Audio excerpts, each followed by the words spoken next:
Order the January 22nd, 2025 meeting of the Jenkintown Borough Council.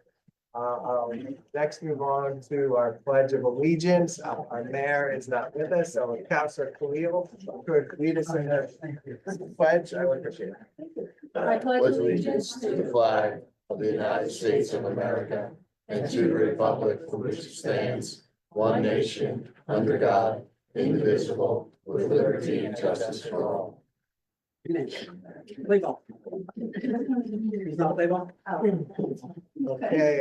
Councilor Khal. Here. Councilor McCaffey. Here. Councilor Bartlett. Here.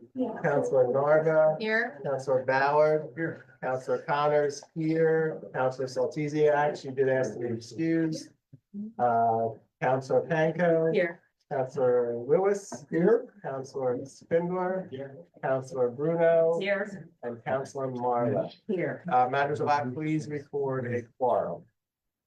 Approval of the minutes. Do I have a motion for the approval of the minutes? Okay, I have a motion. Do I have a second? Second. I have a motion and a second. Are there any comments or questions? All in favor? Aye. Any opposed? Matters of act, please record a unanimous vote. I'm gonna have a month and a half. Councilor Ballard, number 5. Thank you, Mr. President. I move for approval of payrolls in the amount of $465,126.14 and invoices totaling $560,440.48. Second. I have a motion and a second. Any comments or questions? All in favor? Aye. Any opposed? Matters of act, please record a unanimous vote. Now I will move on to public comment. Just some little bit of housekeeping around the public comment. I would ask that you do state your name and address for the record. And in the interest of time, we'll limit it to 3 minutes per resident that wants to make a public comment. So now would be the time. Ms. Now? Riley. No, please. Hi, Mary Jane Riley. I wanted to talk about the Cedar Street parking rumor or truth or whatever it is going on. And have the whole parking mess goes back to last winter, spring, when the chief was getting complaints. The problems, however, were not due to lack of parking. They were due to lack of enforcement of existing regulations in the business district and too many parking permits on Leadham Street. So changes were made willy-nilly without fully understanding the use of the history of a street. There are no parking issues on Cedar Street, as I understand it. There are empty spots available every day. There were over 20 yesterday, and I stopped counting at 20. The spaces are there for the residents at night. Somehow, the borough feels that Park Mobile is necessary on a residential street.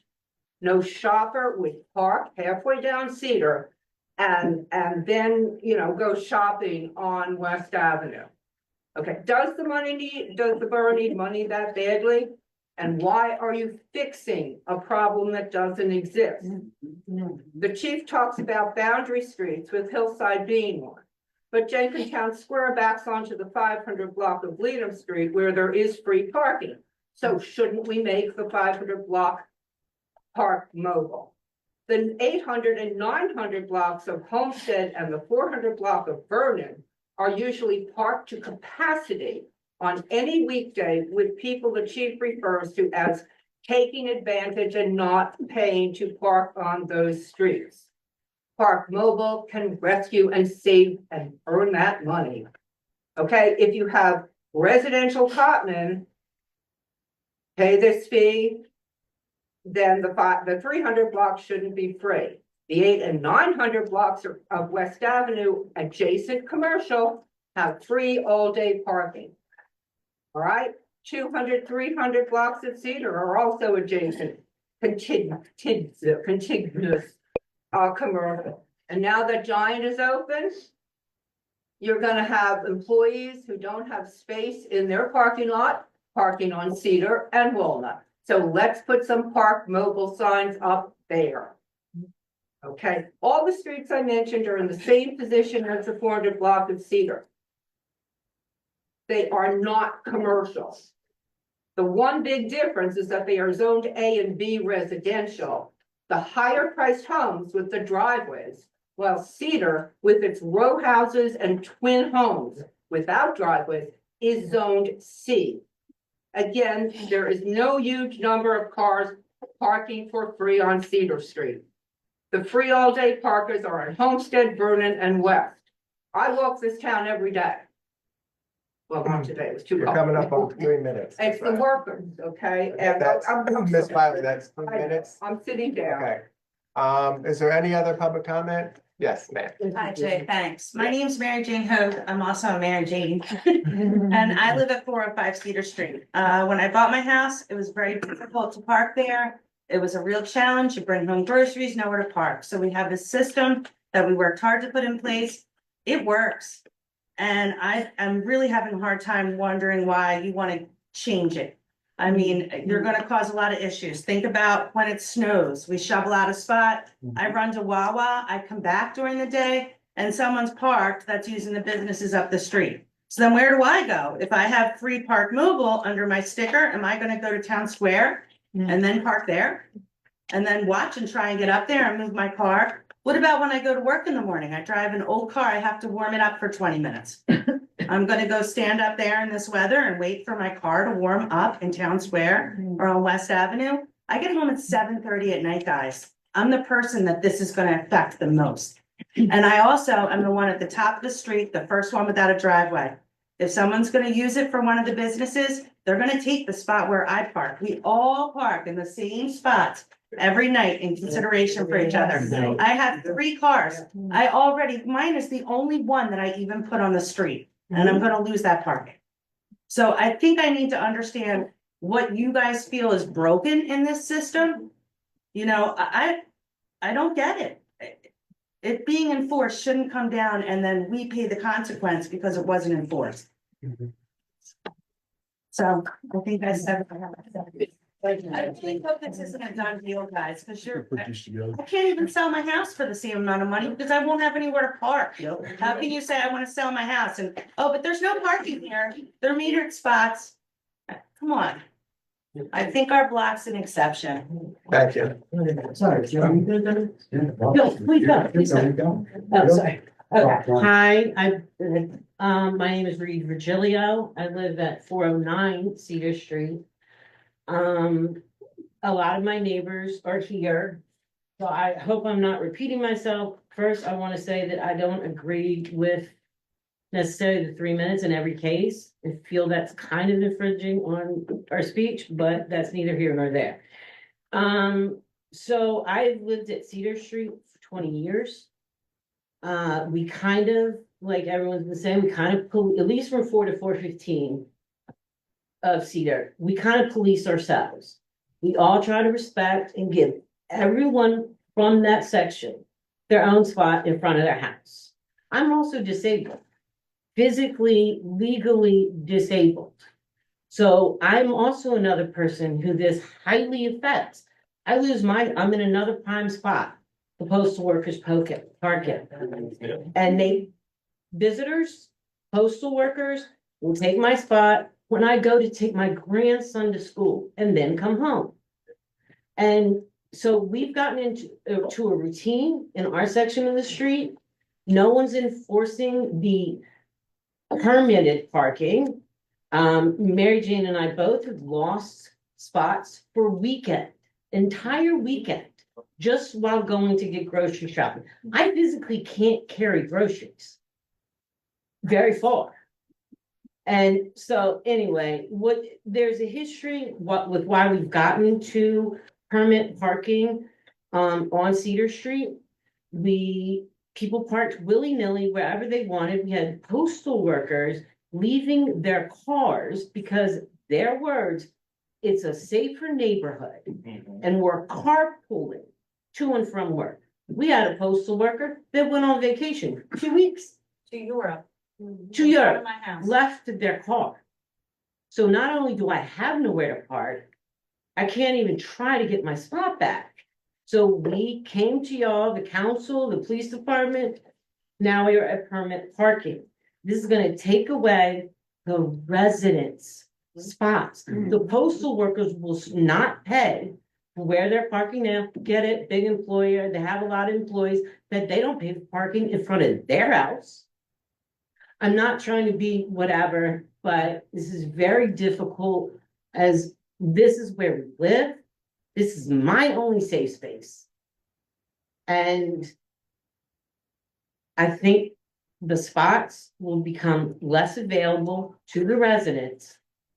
Because then who's gonna enforce after hours? We have to force up, we have to police it ourselves. We call y'all or the police department.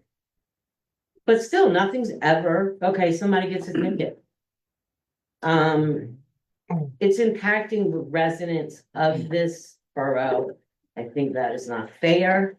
And I think it's a bad idea. Who's going to pay Okay, ma'am, we're at. for enforcement? 3 minutes.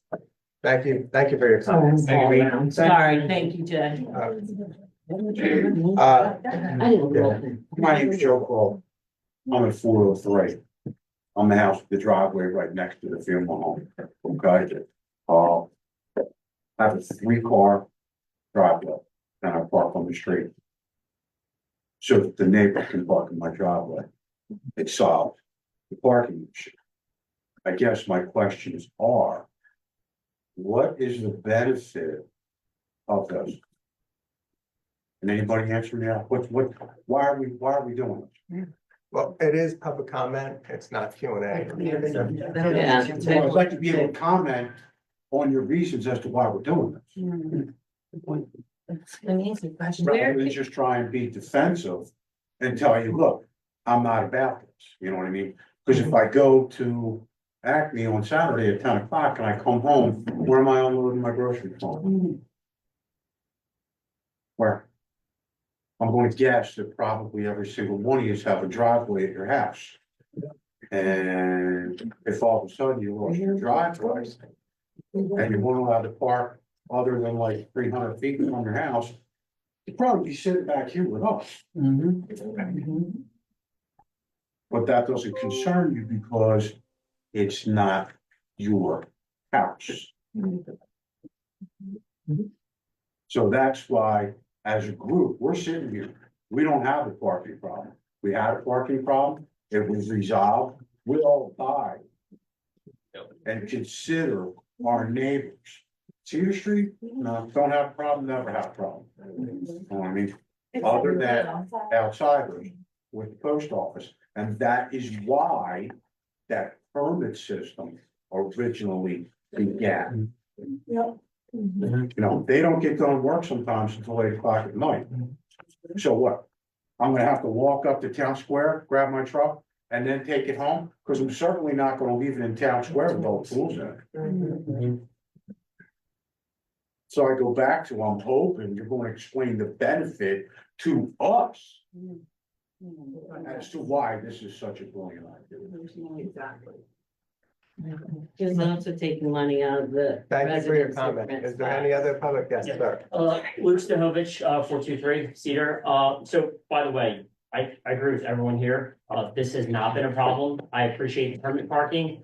I think everyone's very respectful. It's actually amazing.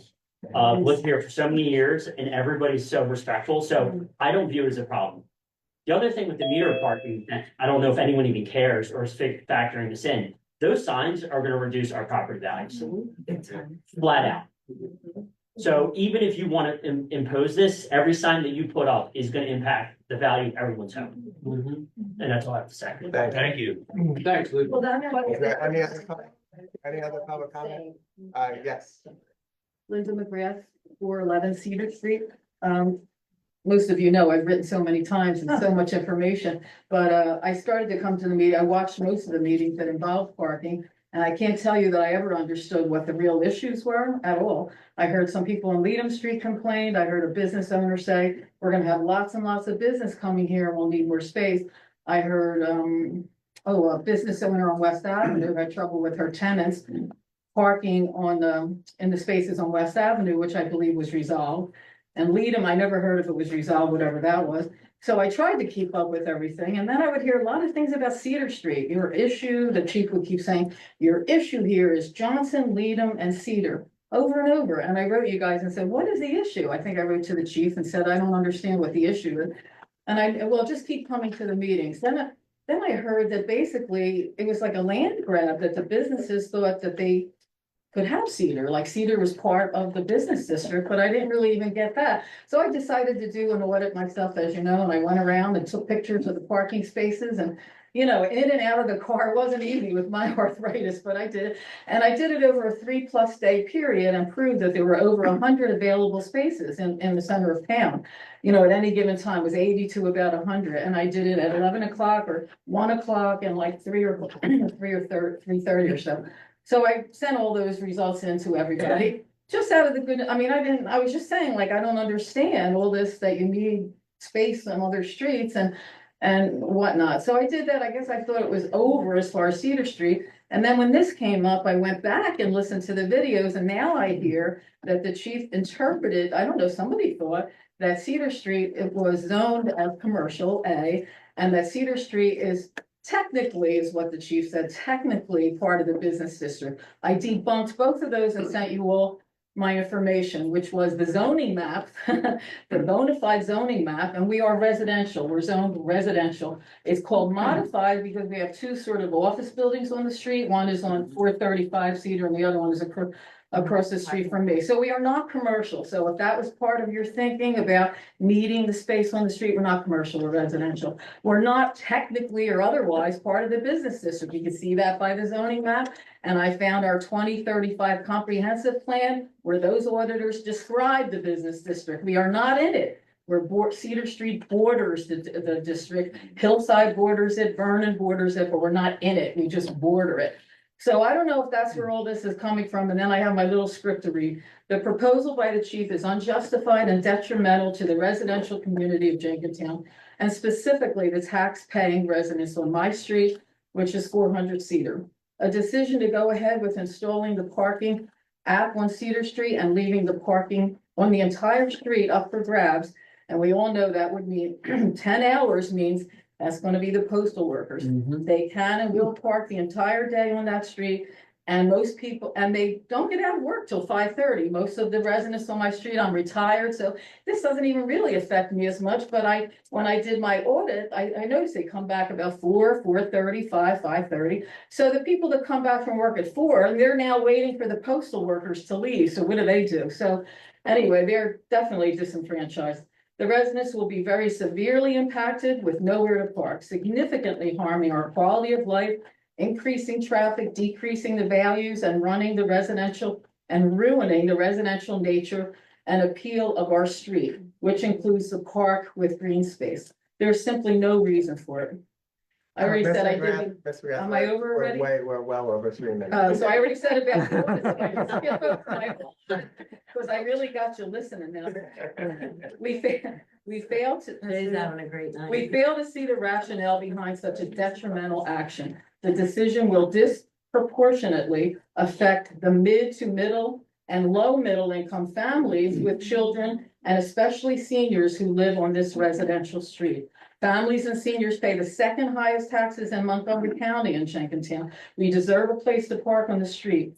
By making this decision without proper justification, the town is essentially disregarding the rights of its residents to have a say in matters that directly impact their lives. From what I'm hearing of this proposal, this will only make matters worse. Thank you for your comments. Thank you. Is there any other public comment?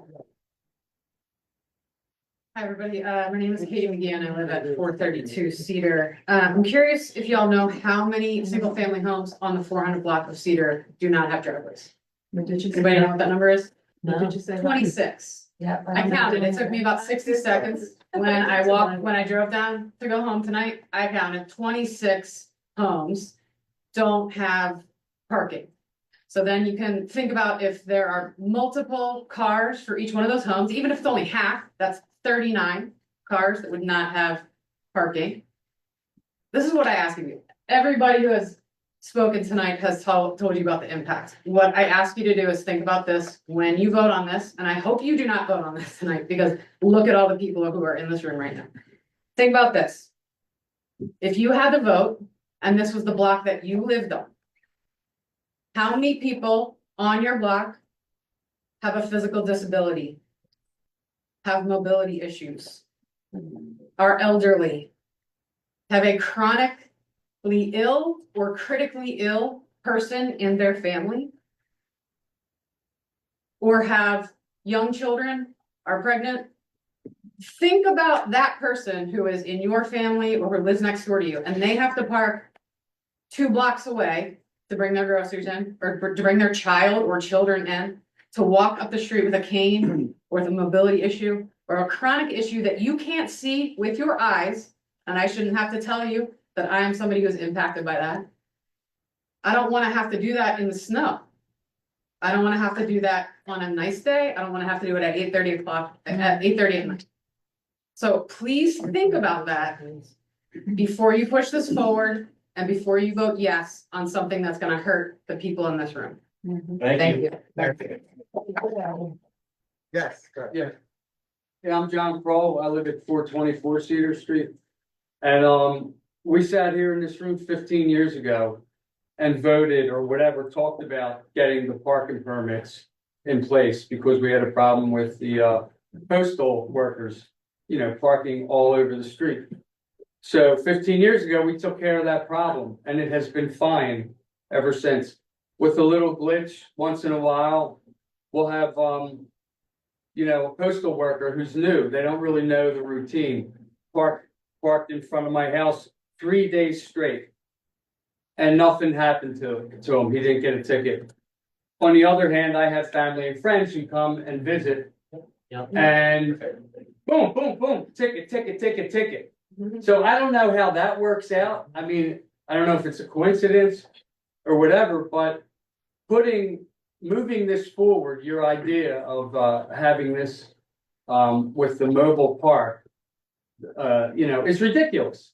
It's totally ridiculous because we're going to have all the problem that we took care of 15 years ago. It's going to come right back, you know, with all the postal workers parking all up and down the street. And now they don't have to put quarters in the thing. They can do it from their phone. So it's so much easier. You're making it so much easier for them to park in front of my house that I pay the mortgage and I pay the taxes. And I do everything the right way. And then it's ridiculous that I have to be standing here wasting my time to park in front of my own house. And I even agreed to pay to park in front of my house. Okay, whatever. You know, we all do. Everyone here is on my block and we all respect each other. Everyone has their own spot. You know what I mean? And we try to respect each other, and that's what neighbors do. So think about, like Katie was saying, think about your house and your neighbors, you know, and the whole situation that we may have to deal with. And I hope we don't. That's all I have. Thank you. Thank you. Any other, yes. Hi, friends and neighbors. I'm Rachel Penny. I live at 425 Cedar. I've been there since 2018. Thank you, Alex. And as I really agree with what all of my neighbors have said, in our block, we really do police each other and help each other out. So that we know that each of our neighbors can get parking, especially those who are in more vulnerable situations. And it can be really very frustrating and also very dangerous when we can't get our own parking spots. Since we don't know exactly why this is being put forth, and hopefully that will be answered to us in the future, I can guess that maybe you're thinking, well, there will be parking opportunities on this street for the business, for people who are visiting our local businesses, such as Capricorn Books, or the post office, or the wonderful postal workers who work there. But the truth about our block is that it is mostly populated by people who are retired, who work from home, who have a member of the family who works from home. And so you really don't see a lot of the traffic of cars moving around. When they do move around, it's because they're doing essential errands, such as going to the grocery store, and then they don't have access to their own homes. Recently, I had a job in which I was actually commuting to with my car and coming home around 4:30, 5 o'clock. And suddenly there wasn't anywhere for me to park on my street, which is fine for me because I am able and I'm fine with parking further down the street. I'll always give up my spots to my other neighbors who are more vulnerable than me. But what I was seeing time and time again was that it was the postal workers, people who were there all day, not necessarily moving, not necessarily commerce, people coming in and out.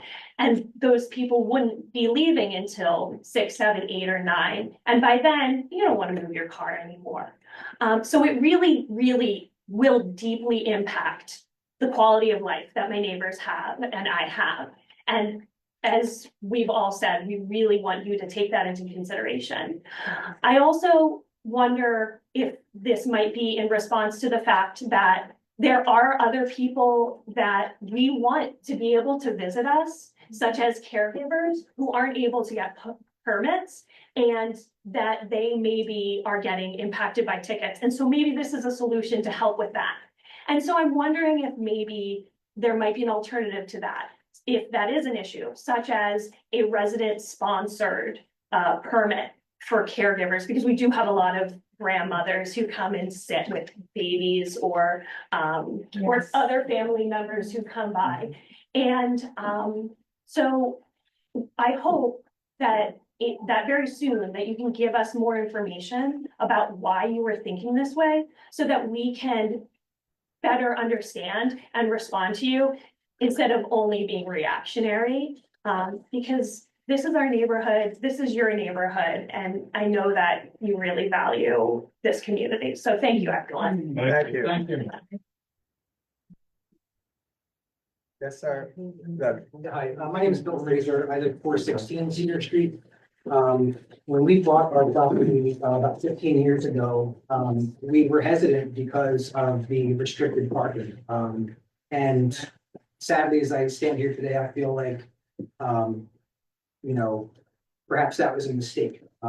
Parking was tight when we moved in, but we may do. It's gotten a lot tighter in recent years. And, I think that's because, we have more people working from home these days. We have younger families moving in, buying properties, which I think is wonderful. We always do our best to park where we do, because if I park in the middle of my little section, that means we can squeeze 5 cars into that little area in front of our house as opposed to 4.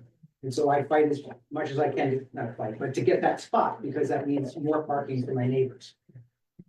I really believe this is an enforcement issue, and it has been since we moved in. I remember 15 years ago, we had an officer that we would regularly see walking up and down Cedar Street, taking notes, policing, the parking areas. If someone didn't have a permit, okay, you take a note, you come back a little later. I don't expect the police department to be walking physically up and down the streets anymore, but I do expect, because I pay for a parking permit every year, that it's properly enforced. I expect a cruiser to drive up and down the street periodically and enforce the ordinance that we have in place. Why do we pay for permits when the parking isn't enforced? I don't have a problem with any of my neighbors. I think we all do the best we can to have the parking spaces that we do. I think this is an issue with folks like postal workers and people that feel like they can park long term. And now we're talking about potentially opening up parking along Cedar Street to monthly, from my understanding. I don't know. I just heard about this today. Monthly and possibly yearly permits that people can apply for. For non-residents. For non-residents. Oh, my God. And parking is so tight now. If I come home past 5 o'clock, it's very difficult for me to find a spot in front of my house. And now we're gonna have someone potentially parking there, I don't know, for a year. Oh my God. And if the enforcement hours, and I use air quotes, are between 8 and 6. And it's not properly enforced now. What makes anyone here think that it's gonna be properly enforced just because we're gonna put in some sort of park mobile automated system? It won't. It's not gonna be any different. It's still gonna have to be policed. Yeah, right. And that's the issue, in my opinion. Thank you. Thank you, Bill. Any other, yes. I'm Colleen Duvilla. I live at 402 Cedar Street. I moved here like 5 years ago. I've got two little kids, a 1.5-year-old and a 3-year-old. I agree with everything my neighbors have been saying. When we moved there, they, told us early on, this is the way we do things, and we're like, okay, we got it. I agree with what Bill just said. I'm not really sure why we have the permits if they're not enforced. We're like the first stretch of street in from the post office, so when I leave for work or to get groceries, I'll try to actually time it around when I think they might be coming in, because I'm like, oh man, I'm gonna need a place to unload this and unload my kids. Like, I'll usually ferry stuff up leave them in the car and ferry stuff up to the porch and then get them in. I sometimes will leave for work like before 6 a.m. and I'll come back in the same car. I could tell you the make and model is there when I return, and I'm just not sure why those rules aren't being enforced. That's all, and speed limit also on our street is a huge issue, That's so what I need. maybe if we enforce that, we could get revenue back.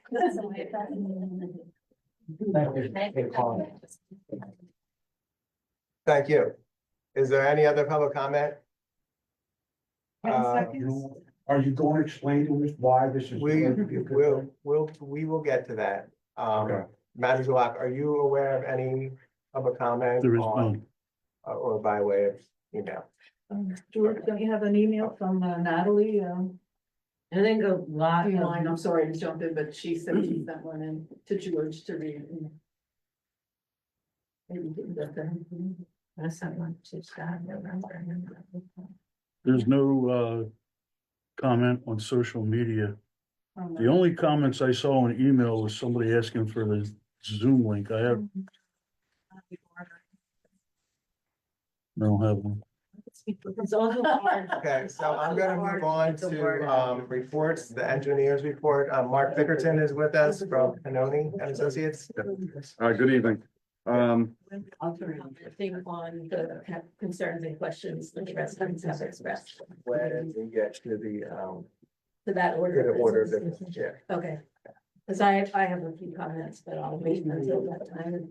If that's what you think. Well, do you wanna, so we just go now? Well, maybe we could talk about it when I get my report. That's fine. Okay, all right.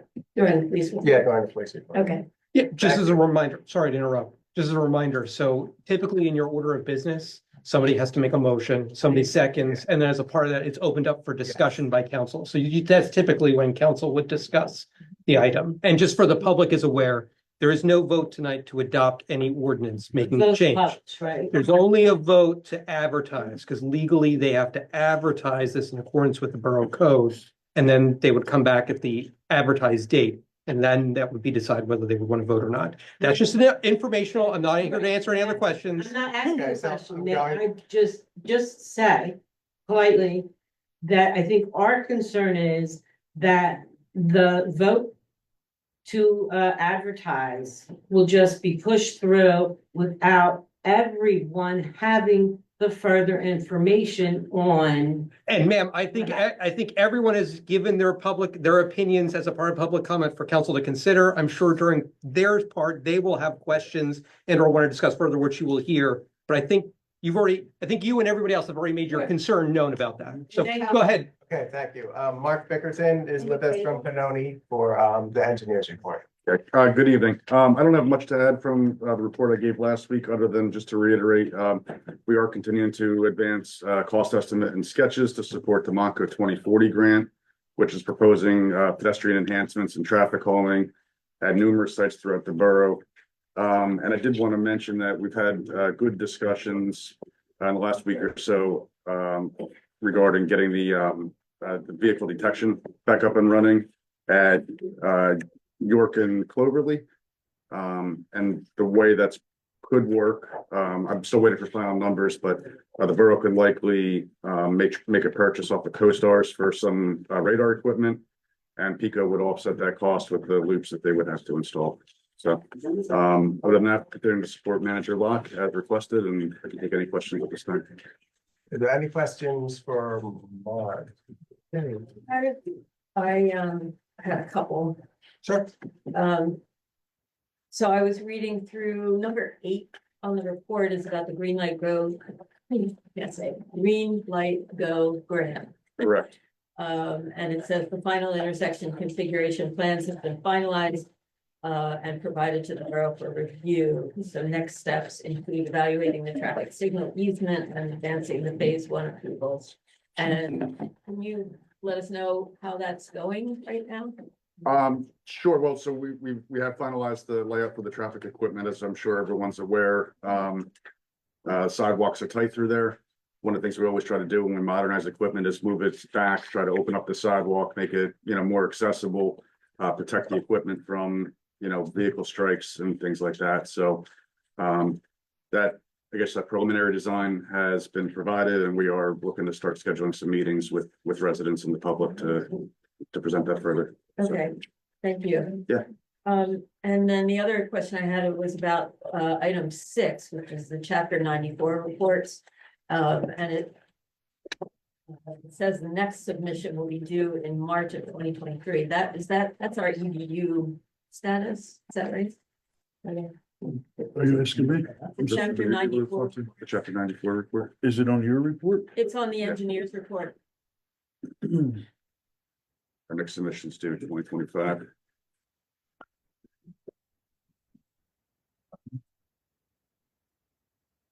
We've submitted our 94 report. We are working on submissions that Aqua needs by Friday Oh. because they're gonna request more EDUs from the DEP. So both Abington and I have been asked to put together. But we had just submitted the 94, so it's gonna be a couple minor updates on our submission report. Oh, okay. All right, you just asked if I had any questions, and I had questions. Sure. Thank you. Vehicle protection, does that detect bikes? That's a good question. Let me take a look and get that. It definitely detects motorcycles. Bicyclists, I'll have to circle back to you. And just another comment about that intersection, that there are 2 pedestrian crossings across Old York Road. Yeah. As a pedestrian, I use that almost every day, and the north crossing is much safer for a pedestrian than the southern crossing. Okay. Because you have cars turning up Yeah. Vital to go south. Yep. Okay. Thank you. And I always walk and see the light change before I get there. Mhm. I had 2 more questions, Sure, and they both have to do with, I think, probably land development. The Washington and Walnut pedestrian improvements, I understand that you submitted sketches to the borough manager, and we saw those sketches. Correct. And is there any update on those? No, other than just to reiterate, that's one of the locations we're looking to roll into the Monco 2040 grant. Okay.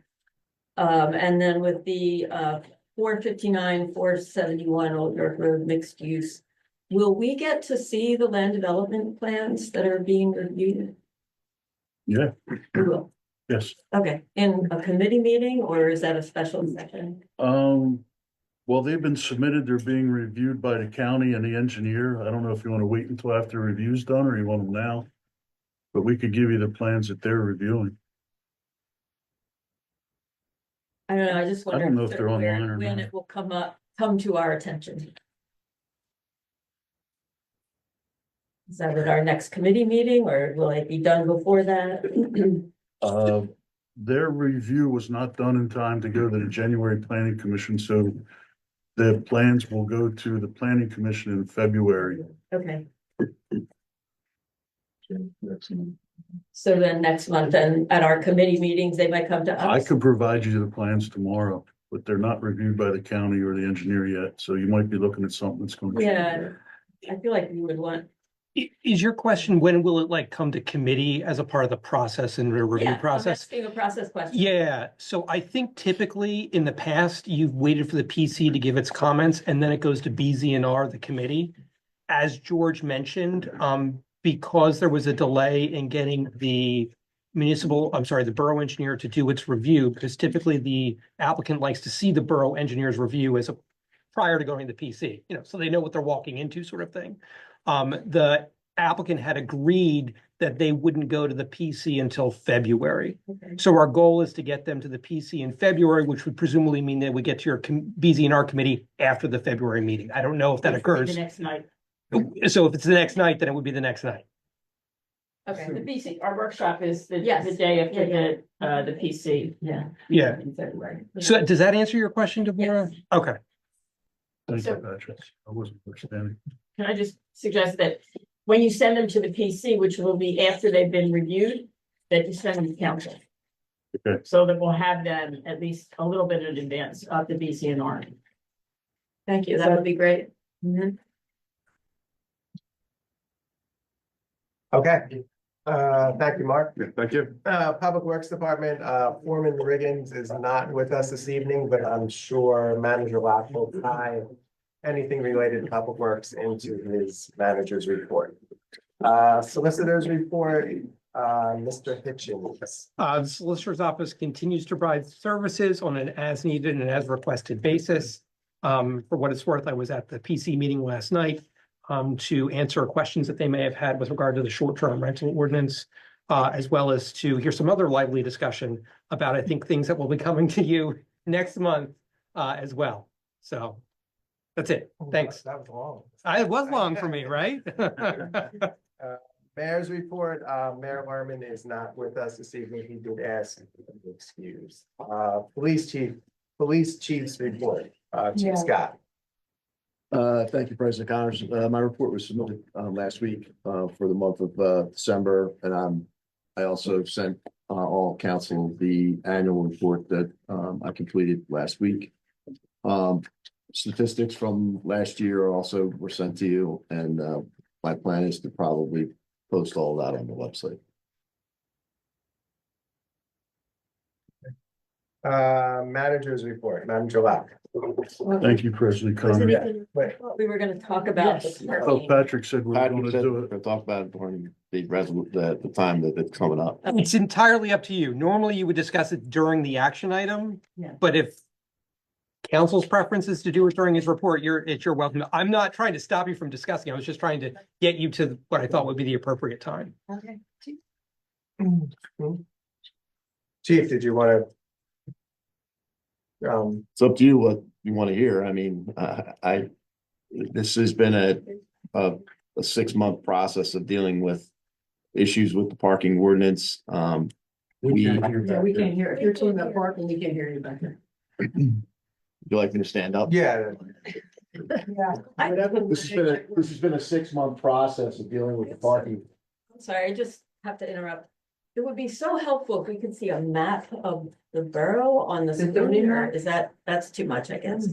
I can do All that. right, never mind, I'll just look at my own. That would be good, George. I'm pretty sure I just. Sort of, yeah. Go ahead, I Chief, can please. fix it. go I ahead. can fix it. Okay, This has been a 6-month process dealing with issues that have been complaints provided to the borough by numerous residents throughout the business district and all other parts of the borough. We had a change in staff. We had a previous parking enforcement officer who was also assigned to deal with crossing guards and was a full-time employee who only worked 7:30 to 3:30 every day. If you do the math, 2 hours out of her shift was basically walking the kids for 9 months out of the year, 10 months out of the year. Obviously, she made an effort to work most of her time during the school year. So she would take her other time off during the summer. So enforcement had decreased significantly. She was probably doing about 2.5 hours of enforcement at best, depending on the day. During COVID, and dealing with other issues that happened within the borough staff got reduced significantly. And she was asked to help out with regards to other admin within the borough. This became more and more of a burden on the actual enforcement of parking.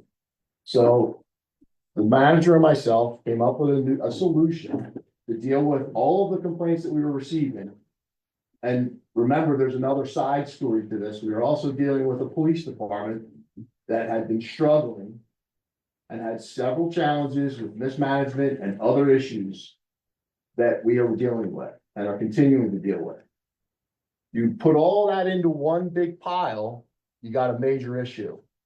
So we're trying to take one issue at a time, and we came up with a solution to hire 2 part-time parking enforcement, expand the hours of enforcement, meaning that they would be able to enforce over a longer period of time. One would work an early shift and one would work a later shift For the entire borough, or you're talking about for just? the entire borough. Gotcha. Okay, so when you do that, you realize that there's other issues that now arise because you train staff, you're training new staff. You have staff who are literally looking through an ordinance that is 20 years old and finds several loopholes and several changes to the processes that were going on within the borough. Specifically, some streets that had permit only could not accommodate the amount of cars that were on that street. So those people were said, well, you can park on that other street, even though the ordinance specifically says you only park on your street with a permit. Can you see the confusion here? How do you enforce something that does not have it designated that way? Does not have descriptions for these allowances that occurred prior to my tenure. And then you also have streets that are listed as permit, but are not in the ordinance. You can't enforce that and bring it before a judge when you're citing someone, when you have all of these discrepancies, loopholes, you name it. We also have other issues with regards to the 3-hour rule.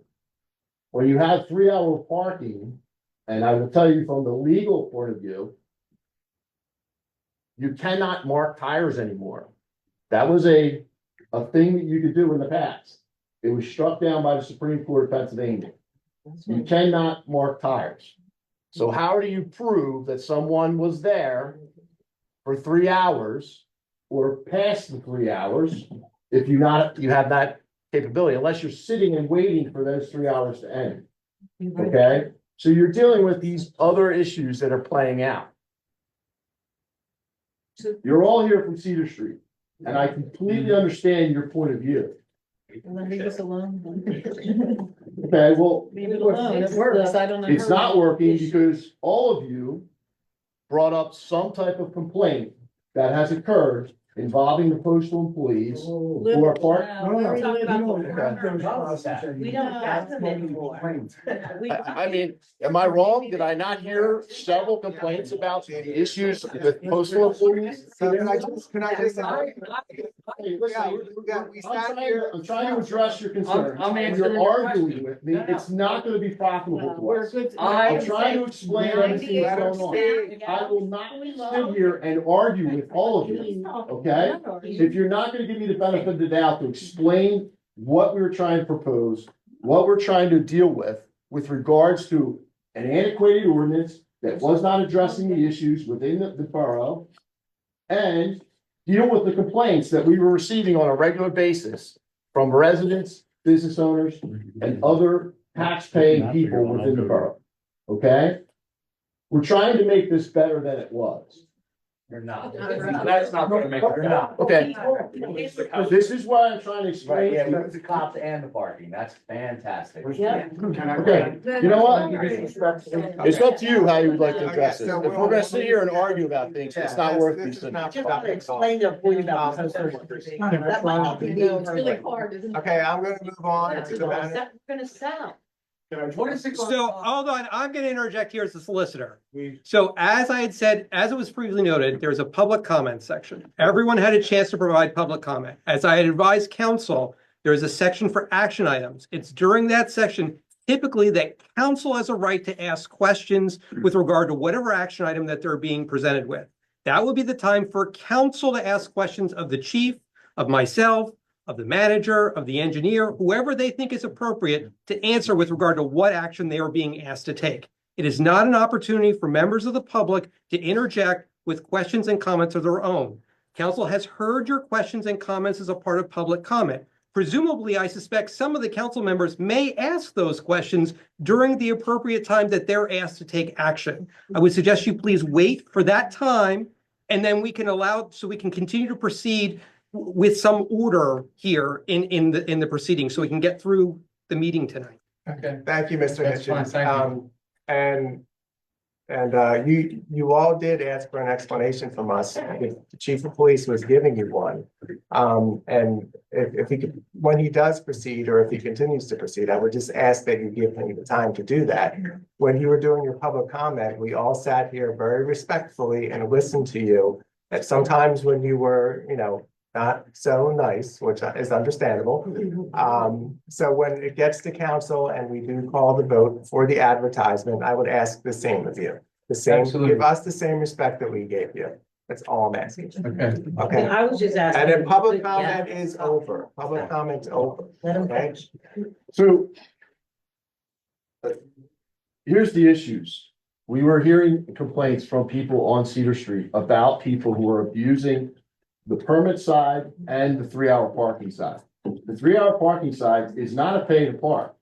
That's what the signs say. It's 3 hours for free, okay? If you put all of this stuff together, you're dealing with an issue here. We can't enforce the 3-hour rule because we can't mark the tires. When someone moves their car, the clock resets.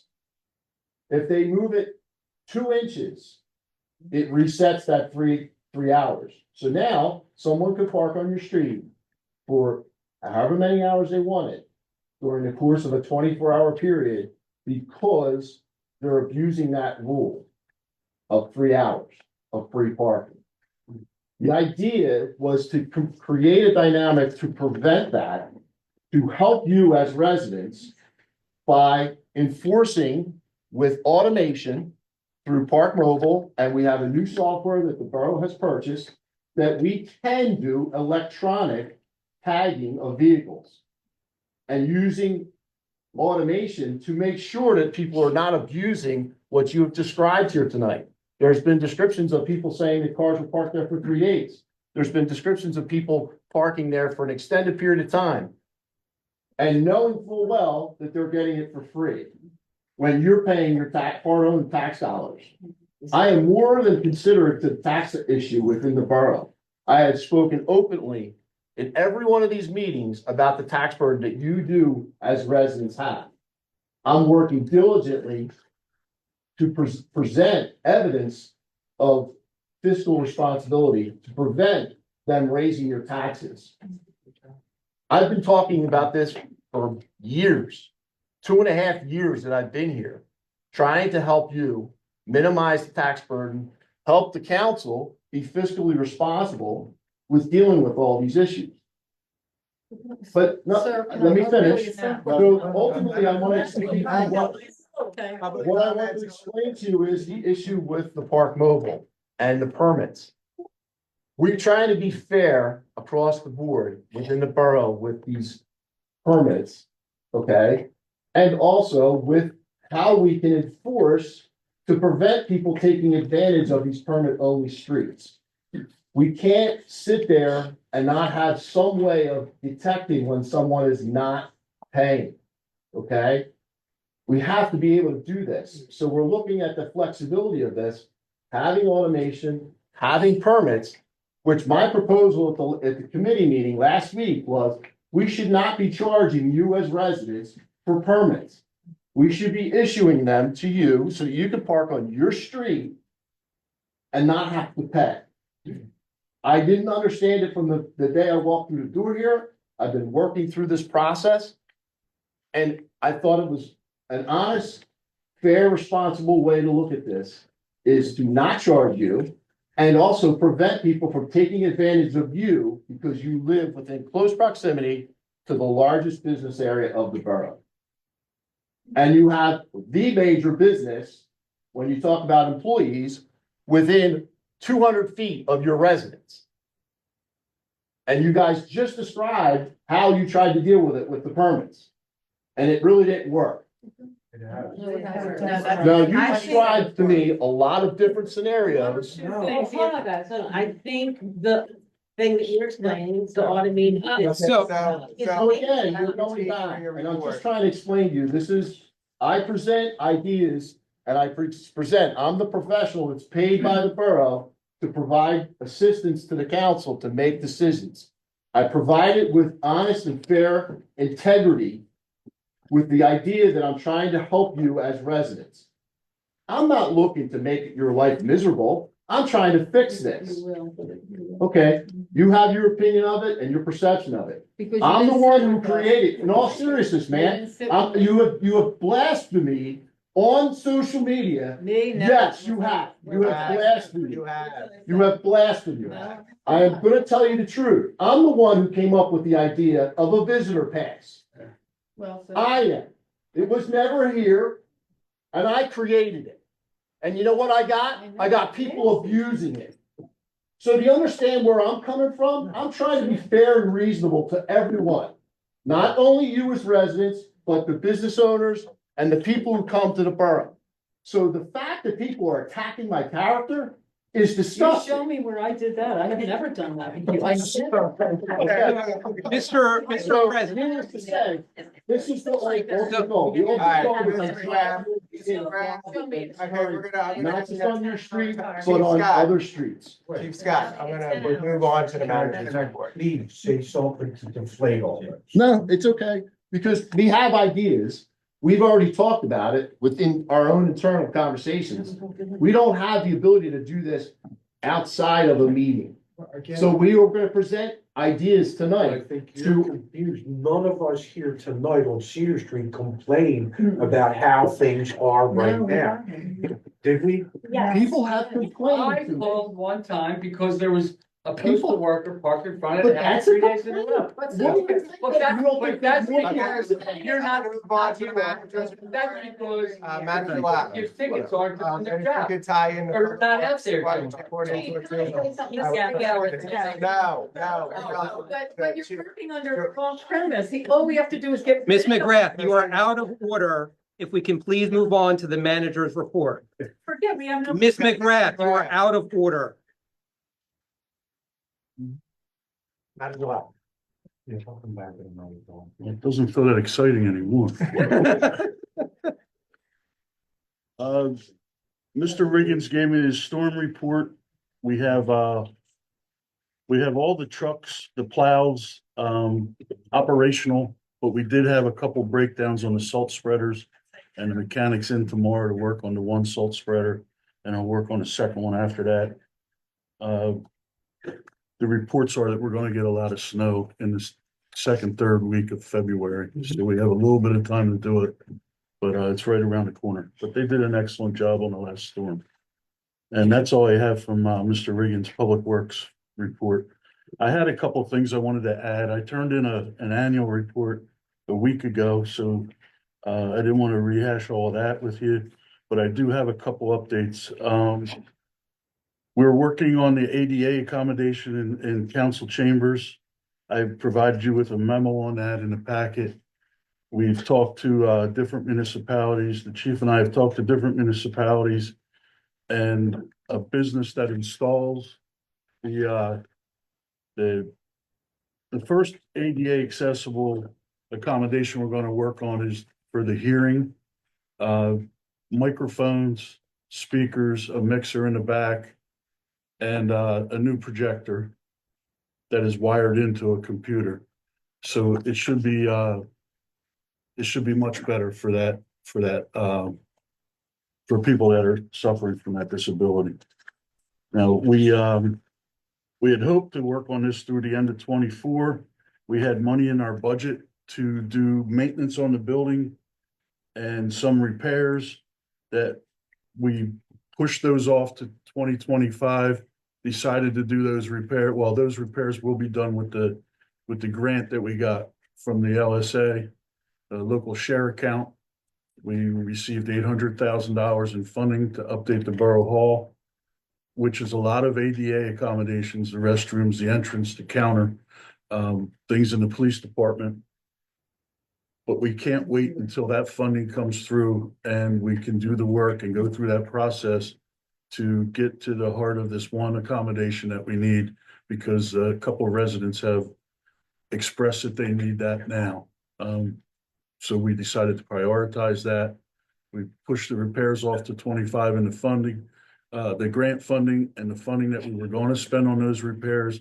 Things like carpet in the council room, ceiling, the lighting, that'll all be funded through the grant, and we're going to use that, the monies for that, for this accessibility update. The first purchase of that equipment will be $4,200, and we're going to go ahead and order that stuff. The first purchases for transmitters, microphones for in front of all of you. There's actually one stand and a mic between the two of them. Yes.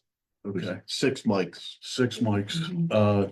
And we believe that we're going to be able to use the mixer that we have, but we won't know until we have everything in. He has everything wired up.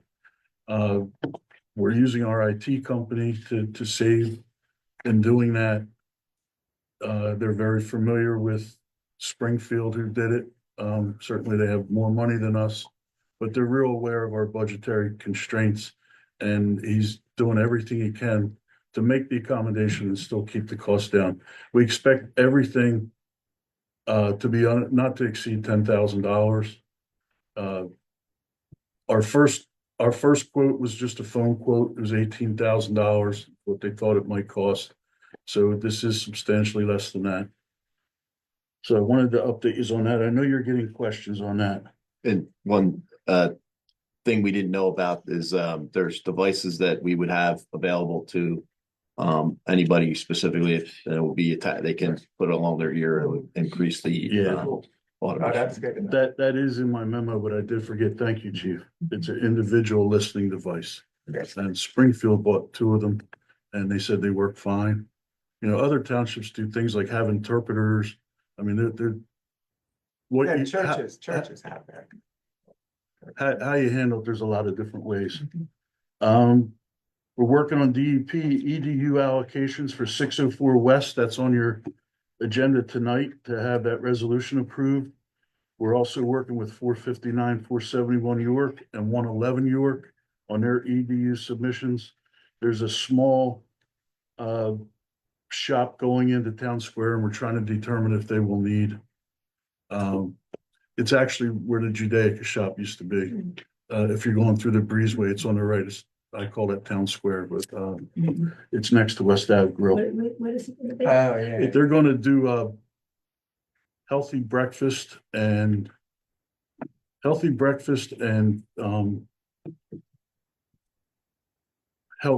drinks like smoothies. She's a resident, her and her husband are residents in town now, and after walking around town, they think that that's something that would really work there. The community playground structural inspection and report has been, we found an engineer that'll do it. I discussed that at the committee meeting, but it has now been scheduled January 25th. He will be out there doing his inspection, and the reports are expected in within a week. We notified the school district of that. The engineer is performing the work at a discount to benefit the school district and the borough. The total cost is going to be $2,200. And that cost is going to be shared between the district and the borough. It'll be split right down the middle. When you say the engineer, is that Pennoni? No, it's not A Pennoni. different. It's Hudson International. Got it. And then we received a quote for the painting of the fire chief's vehicle with Phoenix Collision. We accepted that quote. It was the least amount of all of them, and it seems to be a responsible quote. It's $3,577, and we're going to be scheduling that work. And that's all I have unless anybody has a question for me. All right, thank you, Manager Locke. I'll move on to the order of business. Number 1, Councilor Ballard. Thank you, Mr. Connor. Resolution 2025-1, updating resolution 2020-20 from 5 years ago. I move to approve resolution 2025-1 establishing policies and procedures for public meetings. Second. I have a motion and a second. Are there any comments or questions? All in favor? Aye. Any opposed? Manager Locke, please record a unanimous vote. Council Ballard again. Resolution 2025-2, the 2025 note and tax anticipation note. I move to approve resolution 2025-2, authorizing the 2025 tax anticipation note with Fulton Bank. Second. I have a motion and a second. Are there any comments or questions? Manager Locke, could you describe sort of the high level details of the TAN this year? The TAN this year is for $350,000. It's being borrowed to use in anticipation of our tax receipts that will come in April. It kind of carries the borough over until that point. It is 6% interest. You pay interest only until you pay off the note itself. You can do that early. Things are going well. You could pay it off in 6 months and save 6 months interest. And this is a standard municipal practice. The borough's done it for several years in the past. Yes, we've done it for a few years now. It just reflects the timing mismatch between when revenues show up and the continuous flow of expenditures for the borough. That's correct.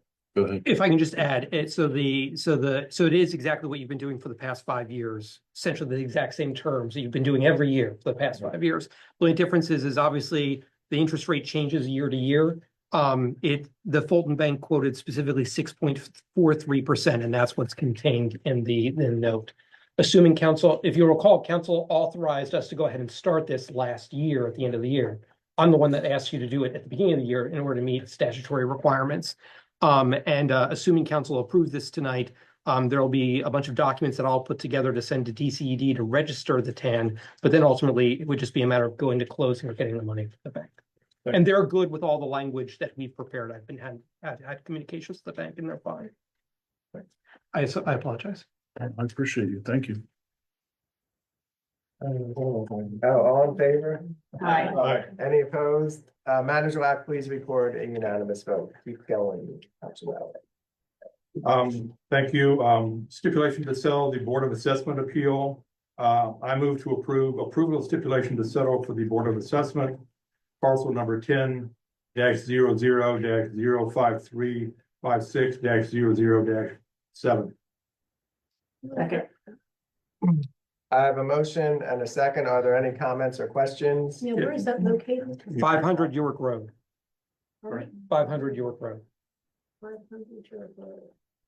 That's On the corner of the Bridal. bridal building where Zany Brady used to be. And how much? And that's they moved to have their assessment lowered. Because such an action affects the school district more than it does the borough in terms of tax revenue. Typically, the school district takes the lead if it's going to appeal those filings, and the borough works with the school as needed. And this is just a settlement was worked out between the property owner and the school district, sort of a middle. I think the property owner asked for a certain level of reduction, perhaps like the. No. So you're exactly right. So this is a unique circumstance in which this property owner did file an appeal to the Board of Assessment to seek to reduce their property assessment value. They obtained a reduction from the Board of Assessment. The school district was not happy with the amount of reduction they were granted. So the school district filed an appeal to the Court of Common Pleas, which is their right to challenge the amount of reduction. Ultimately, the school district was able to negotiate with the property owner a middle ground in terms of the value. So in this settlement agreement, what you're actually getting is a refund from the property owner of taxes that he should have paid during that time period. Because keep in mind, under Pennsylvania law, if you get a reduction from the Board of Assessment, that's the value that they pay on until there's a change. So here they were paying on the lower rate. Now they're agreeing to increase it. So you're actually getting a slight benefit from this. That's exactly what I would have said. Glad I could help. One quick question. So because of that sentiment, that will be the amount moving forward. Correct, until they file another assessment appeal, because I will note with this property, when I looked it up, they have filed several appeals over the years. So, but yeah, that's how it works. Okay, all in favor? Aye. Any opposed? Manager Locke, please record a unanimous vote. Number 4, Councilor Ballard. The reassessment determination for Jenkins Court Realty Company. I move to approve issuance of payment number 2 of the 3 payments for court docket number 2017-18998 in the amount of $55,974.57. Do I have a second? I have a motion and a second. Are there any comments or questions? Just to clarify, this is the second of 3 payments, back tax or, reassessed tax amounts for the Strawbridge's building. We made the first payment last year. Yeah, the first payment was high, Yeah. this one's lower, the third one's gonna be much lower than this, so, yeah. And that'll be done that'll be asked for next year. All in favor? Aye. Any opposed? Manager Locke, please record a unanimous vote. Number 5, Councilor Bruno. Thank you. Resolution number 2025-03, DEP Act 537 Plan Revision. I make a motion to move to approve resolution number 2025-03, DEP Act 537 Plan Revision for land development, and this is for 604 West Avenue, the apartment building. Second. I have a motion and a second. Are there any comments or questions? All in favor? Any opposed? Manager Locke, please record a unanimous vote. Number 6, Councilor Bruno. Ordinance 2025-01, short-term rental of property. I make a motion to approve advertisement to adopt ordinance 2025-01, establishing a short-term rental ordinance. Second. I have a motion and a second. Are there any comments or questions? All in favor? Any opposed? Manager Locke, please record a unanimous vote. Number 7, ordinance 2025-02, chapter 172, vehicles and traffic, article 3 and 4. Move to approve advertisement to adopt ordinance 2025-02, amending article 3 and 4 of chapter 172, vehicles and traffic, making comprehensive revisions to parking regulations and metered parking payment zones and borough-operated parking lots. Second. I have a motion and a second. Are there any comments or questions? Yes, Councilor Panko. Okay, I want to thank Chief Scott for giving us an excellent explanation of the work of the past 6 months. I want to reiterate that we've been talking about this issue for at least 6 months, actually longer than that, I think. And I appreciate Chief Scott working with others to try to straighten out this parking situation. And to revise the code so that things can be enforced.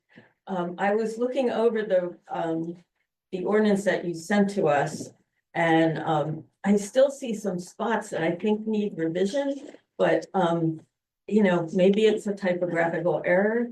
I don't know if advertising prevents us from doing that. I don't know. I'm asking a process question. Yeah. I don't know what to do. So substantive changes, if you have advertised and you make substantive changes, you would need to advertise again and come back. Changes that are not substantive in nature, which I would consider de minimis, a clerical error.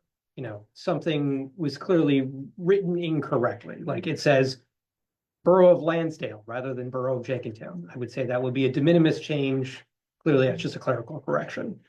If you were to change a fine from $100 to a clerical correction of $500, I would say that's probably substantive. You need to re-advertise. So it would really depend on what the nature was of the requested change or the suggested change. Patrick, can I ask a question? Yes. if we made changes to the ordinance tonight before advertising, council could adjust their motion to say with the adjustments that were corrected tonight. You are exactly correct. So council could approve or amend the motion and say, I make a motion, I amend the motion to advertise it with the following changes. And then you would not need to re-advertise because that would already be contained in the ordinance that would be advertised. At the moment, nothing has been advertised. Again, nothing is before you for approval tonight.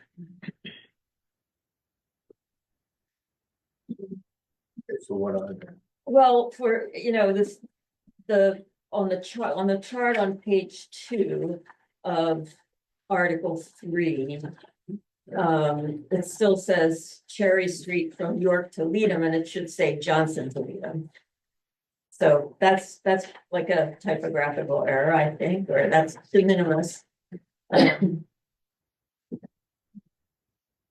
And I noticed that there's one section of West Avenue where it says, let's see, it's the fourth one up from the bottom of West Avenue, parking from Florence to the railroad station on the north side. I thought that's where we do allow parking.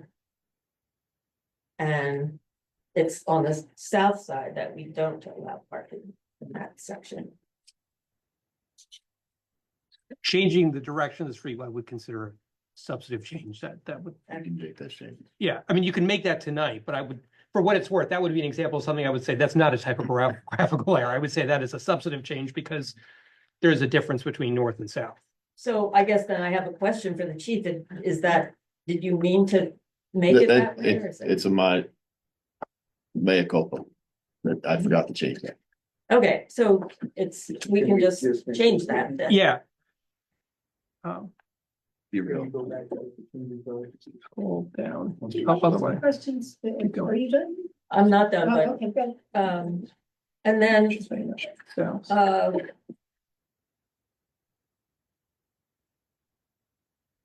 on page 5, it says residents of apartments within the business district, and it just seems to me like we should refer to it as town center to be consistent with the zoning code. Because I don't know where the delineation of the business district is, and I just think it will be clear. And then this would be a more substantial suggestion is to have. You said page 5 on Article 3? Page 5 in the section that's marked 172-25A, parking permit authorization and issuance. Yeah, and it, it says, it's toward the bottom, residents of apartments within the business district are eligible to purchase parking permits that will allow them to park on West Avenue. and business district, you think should be changed to town center? Yeah, I mean, I'm open to suggestion from our solicitor, but it just seems like that would be, it's language that we use in our zoning. Okay. And I'm sorry to ask you this, Deborah, the first one you had, The first one Was- on page 2. yeah, that was for Cherry Street. Cherry Street says It shouldn't, both sides from York to Leadham, and it Supposed should to be be from Johnson to Johnson. Leadham. okay, Small block. okay. And then the next one is, if you look on page 3, there's Water Street, West Avenue, West Avenue, West Avenue. The third one, it's It should be south instead of north from Florence Avenue to the railroad station. right. Yeah, I got that one. Okay. Thank you. I'm sorry. I still can't find the cherry that should be from. Both from York to Leadham. Okay, that should say Johnson. And then I wanted clarity because I was reading all the emails and all the stuff, so Chief Scott, are we suggesting that the west side of Cedar will remain permit parking and the east side of Cedar will be park mobile? Is that?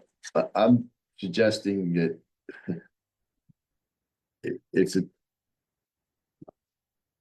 if you're gonna designate a street as permit parking, it should be both sides of the street. You can't, I don't think it's fair to limit, one side to be only permits and then the other side be able to park I don't know, I'm trying to look at the big picture and free up spots. And deal with the issues that occur. When we're trying to enforce, for the violations that occur. I would suggest that you consider, based on the descriptions that were provided tonight, that we make Cedar Street a 3-hour parking limitation. As a compromise, so that these issues that are arising with parking all day on the street can be alleviated. But also have that the residents are eligible for parking permits. Okay, And they would be able to park there all day long, but the people who are abusing it would be limited to 3 hours, and then they have to leave the block. They I can't think that just move, sounds they like a good can't, they idea. can't move to another spot. So park mobile on the street, so, sorry. This is not time for questions. So where does that appear, that in this? That would mean that we would move in the Article 4, the different locations that are listed as 10-hour limit zones and 3-hour limit zones. You would add 400 block of Cedar Street. Which it already has, a portion of that. It has it listed from West Avenue to 400 Cedar, which is an actual address. We could make it from West Avenue to Hillside. Okay, And So- it would make it yeah, 3-hour parking. thank you for that. It is completely out of the 10-hour. Yeah, we would pull it out of 10-hour. And I have one more, and then I'll shut up. On Article 4, on that last page, it gives the lot, gives 2 lots, the Beadham Street lot and the Greenwood Avenue lot. And I just wondered, are we listing the Cedar Street lots? I don't even know what to call them, like the Stutz Candy lot. Unfortunately, the borough doesn't own them. So to put them in an ordinance, it would mean that you own them. We are Okay. leasing them, and we're kind of, that's a temporary issue Okay, until there's a solution with that. And we only have that until March. great, thank you. Before we move on to other comments, just so that George and I are following along, so with the removal of the 10-hour Cedar Street reference, it would then be added to the 3-hour parking There's a portion of Cedar that's already listed. in the between West 3-hour. Avenue to. So we would take out 400 Cedar Street, so it'd be West Avenue to Hillside Avenue. Okay, all right. And then we write, stay on the east side. Or are we going to both sides? I think it should be both sides. Okay, But then to be clear, the residents would be eligible to have permits. Any street that's designated as a permit street the residents would be able to get a permit for Okay. free, and we're trying to limit it 2 per household, because we know that there's some people that have 4 and 5 cars, and that's not fair to the other residents. And then the other consideration that is, in the permit authorization section is that anyone who has off-street parking or has a driveway, they would only be eligible for 1. You can put language into that permit that it would come before you for any adjustment to those numericals. And that would be something Patrick would probably suggest, that council can always approve so-called variance to, allowing for somebody who has a special circumstance that you want to hear and are willing to, abide by. Thank you. Right, Ben? yeah, are you referring to like disabled parking spaces and things like that? Well, I think that you just make it general, because if you do any specific language in the authorization, it would probably create, you're going back and forth about it. So I'm thinking it might be beneficial to just make it any authorization for more than the approved amount per household would have to be authorized by council. Make sense? Yes. But I did want to ask about the disability. I mean, that's different though, isn't it? We've had a couple of things that were brought to our attentions the people with disabilities. So. I would say that you have a process, we established a process. For applying to get a handicap space. Before my tenure. It was basically just an email. It wasn't much, and Public Works would put them up. We've kind of taken some advice from other municipalities and gotten an application process where there's a verification of the issues and then making sure that the person has it. And then we install the thing. The issue is on streets like this, how would you like to address that? Does that mean that parking space is specifically for a household? That's not the way the ordinance reads. It actually is just that it's allowed to be there in front of that location. If someone who has a handicap placard parks in that location, but they're allowed to do that. So, does that now take one of those? Does it add another vehicle to the residents? That's not for me to decide. It's for you to decide. So if you want language like that, Patrick and I can make those modifications to the language in there to address these issues. I mean, it's trying to be all encompassing, but when you put too much specific language in an ordinance, you handcuff yourself later. Well, I sort of feel like about the, short-term rental, just looking at that, let's see what, with respect to that part. I mean, we have an application process. Move forward with it. I mean, a few people mentioned it and see what happens. But there was an issue a couple of issues that were brought up. Was it recent? I don't know if anyone, I forgot who's the person who mentioned it. Someone had parked for a week or two because they'd gone to Europe and left their car. That was a postal worker prior to having the permits. Before we had. So the permits brought down the postal workers taking our parking. And our fear now, especially someone who's handicapped, that is starting the process. I have 2 other neighbors within 10 houses, both are disabled. How many handicap parking spots can be in a certain, et cetera? But I know, I was just saying that. Yeah, no, I just wanted to understand. Got an answer for that? No, Mr. Traffic engineer? No, I wasn't asking, I was just. No, in all seriousness, it's a question that we now need to investigate because Right, we don't know the answer to that, because it will probably come up. right. It's gonna come up, you're saying that on this block alone, I mean, 3 people here announced that they, Yeah. talked about having a disability. And you said you have 2 other neighbors, so that's 5 on a block. So that's something to consider. And, but I was wondering, as we talk about this 3 minutes, this 3-hour limit, if people take advantage, do we have the enforcement and then to tow? You would have to incorporate that into your ordinance if you want someone to be towed off of a public street for violating a parking limit restriction. I'm gonna tell you, It's not good practice. Mhm. You're basically, you're violating someone's Fourth Amendment right to search and seizure. You're seizing a vehicle. It's not a private lot. It's a public street. The only reason why we'd ever tow a vehicle off of a public street when it's legally parked, meaning it's following the flow of traffic the right way and everything, is if it's blocking a driveway. That, I just wanna say was not. Okay, public comment is I'm not over. commenting. Yes, you are. Yes, you are. I mean, I'm not We asking, need to sorry, have- you're correct. Okay, I'm not.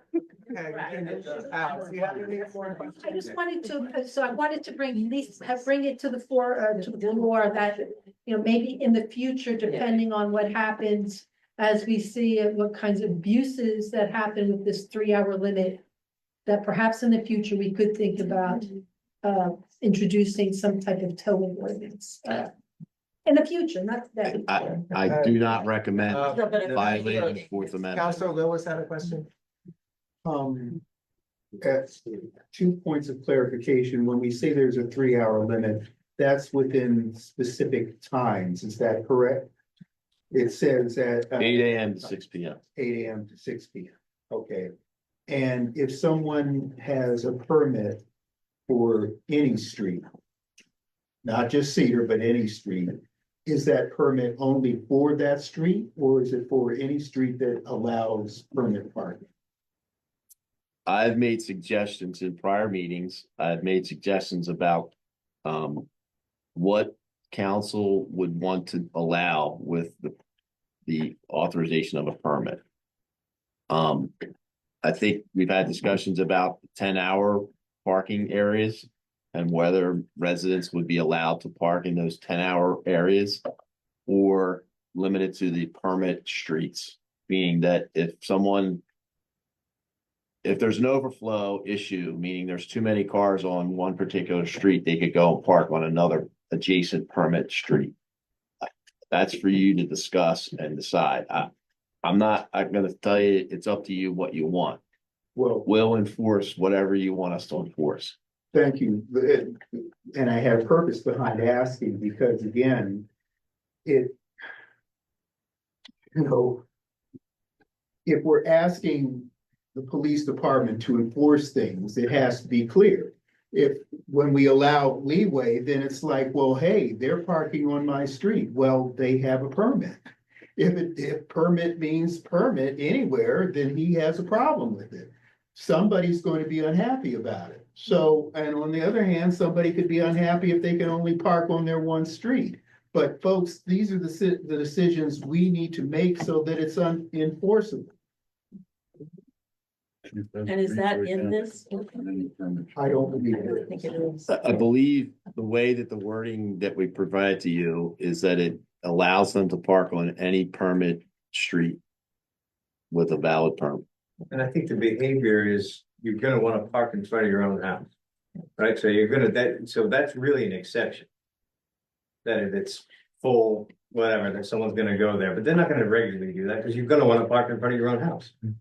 Or close to it. Parking Yeah. your Yeah. own block. I think that gives a little bit of flexibility. Yeah, I understand that, and just, for the record, for the public who are listening, I live on a street where it's parked mobile on one side and no parking on the other side. I'm on the 400 block of Cedar. I knew that, Cotton, I'm sorry. Not Cedar, Cotton. I had Cedar on the brain. Thank you. Yeah, Cotton, and so.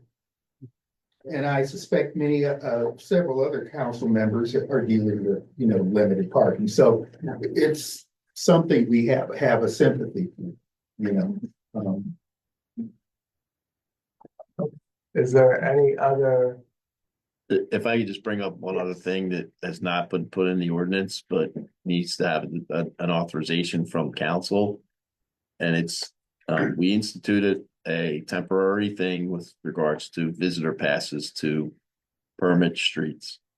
That has to be in the ordinance in some way, shape, or form. So it's up to you whether you want to authorize these temporary visitor passes. I think there needs to be good language with that, because there's a variety. When we instituted this was a 72-hour limit, meaning that you could come and visit your family for a few days and go on. Well, that expanded into now I have babysitting issues, or I have a nanny, or I have whatever it may be. That's not for me to decide. It's for you to decide as the representatives of the residents. I can only try and solve so many problems. And that's an issue because people manipulate that. So it's up to you if we're going to allow for that, it should be in the ordinance and it should be clarifying and how that, what the approval is. If you want to authorize it to chief of police, or it comes before the public safety committee for approval for these extended visitor passes, meaning like they're a year long, couple years long. I don't know.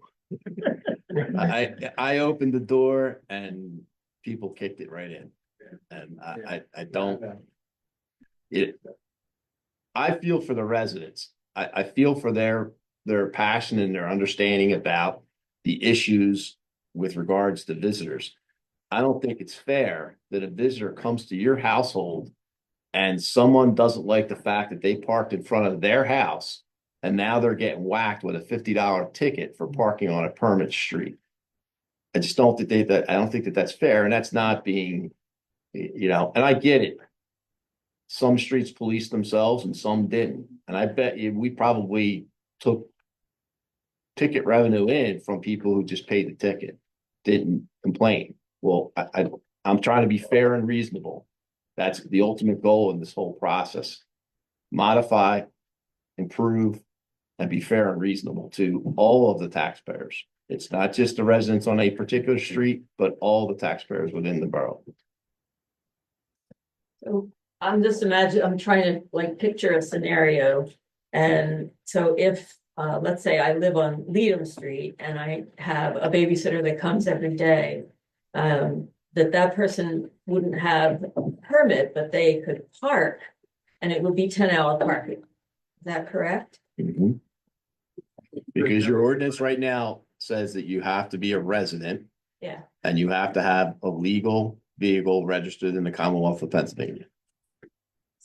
So that seems to me to cover it. But, I understand if somebody's moving in. So the issue then is you're now going to have these people that are not residents. You're extending another permit to that specific residence. No, I'm saying they would pay the 10-hour parking. Okay. Is that? Does anybody else have any feelings about it? We have the free parking, right? We have said this, we do have free parking in the lot. In no disrespect to you, Councilor Kalia, no one is gonna drive down to the library lot and walk to Cedar Street. Right. They're just not gonna do that. Chief, looking at section 172-25AB, that's where it talks about a non-resident may apply for a monthly parking permit or an annual parking permit with a reduced fee applied for the annual permit. Is that the section that you're referring to, that if council wanted to create some sort of visitor pass, that it would essentially be a 72-hour permit? Is that where you're suggesting that language should be added so as to give you some authority to do that? So we established these parking passes, these monthly and yearly parking passes, 172-35. It's in the Article 4. Oh, wait, so we're looking at different things. Yeah. So I'm looking at Article 3, 172-25A. I see that under Article 4, there's also language about it as well. Right. So let's start with Article 4 where you're at, and I apologize, Mr. President, about this. I mean, the idea was these passes were for non-residents, pretty much your workers that come to the borough who, instead of having to go on the Park Mobile every day and pay to park, knowing that they're going to full well be here from 8 a.m. to 6 p.m. every day, they can pay in advance for a pass monthly, or if they wanted to and put the money out front, they can pay for a yearly pass. And that's the one that hangs from their mirror. And then, on their dashboard, and they would basically get free 2 months. That's what we was the deal. We were given 2 months for free. So they're paying up front. The borough benefits from the upfront payments, and the person gets a discount. So my thoughts are, if we want to have residents paying for whoever's coming to their house to stay that's not a resident, that's fine. I'm trying to play this out. I mean, we could spin this wheel in 9 different directions. If you, Chief, could you take a moment and look at 172-25AB? I'm sorry for putting you on the spot here. I actually, my version that I have, I pulled B. Does that make sense to you? 172-25. Oh, yeah. Little a. I took B out. Oh, you took B out. I have B. You must have an older version. I have B in, so you took that out. Okay. I'm glad Because that of the we're- confusion between Yep, that one and the one that we had, the monthly and yearly parking passes. okay. We didn't want confusion with permit and passes. Passes is they're non-residents. So would be your suggestion that if council wanted to do a 72-hour or some shorter period than a month, that it would be within 172-35? That's where you would suggest that the language would go. Yeah, I think that makes sense. Because it kind of deals with these temporary passes. And it's the understanding that if someone is, staying on a residential street that's listed as permit and park mobile, we have this, free pass for friends and family? I don't know. Okay.